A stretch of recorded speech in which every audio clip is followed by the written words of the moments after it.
The Perfect Child, written and narrated by V.M. Grimm.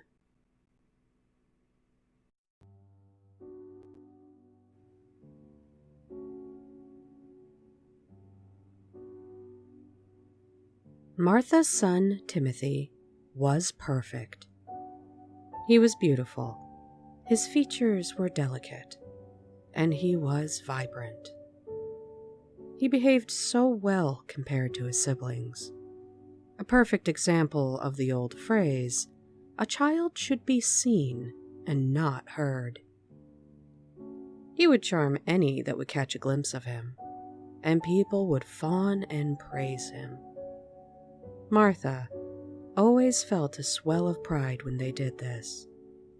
Yes, her son was the image of perfection. And all he had to do to achieve this was die.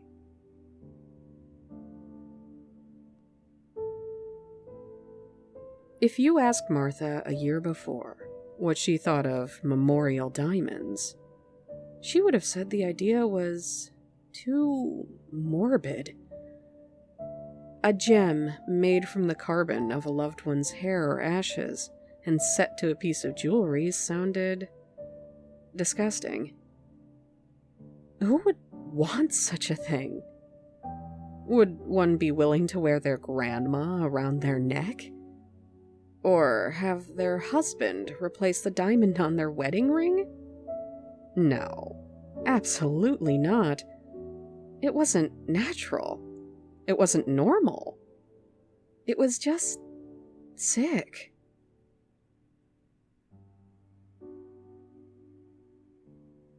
Then she lost her oldest son, Timothy. The accident that took him was ruled as no one's fault. Just a horrible case of unfortunate luck. All the same, no mother should have to bury their child in the cold ground. The thought of Timothy being stuffed into a box and left in the earth to rot was too much for her. Yet, the idea of having him burned and kept in a jar in her living room mantel felt cruel. That was when a dear friend brought up the idea of a memorial diamond. If you had told Martha before, she would have hated the idea.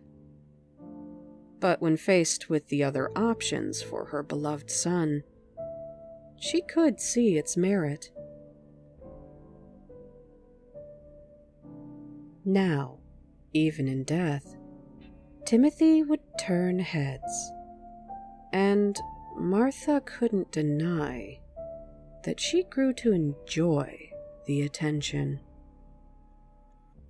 She would watch other people's wily and loud children. They would scream, run around, and even talk back to their parents. She was thankful that her son wasn't such a little monster while alive. Though, to be fair, he had died before he could even reach such an age. As twisted as it sounded, Martha found herself a little thankful that Timothy had passed. In her mind, her son had not just died, but had achieved a state of perfection. Something so serene and peaceful. To Martha, he had truly become the perfect child. The only thing she felt marred this perfection was that Timothy seemed a little lonely.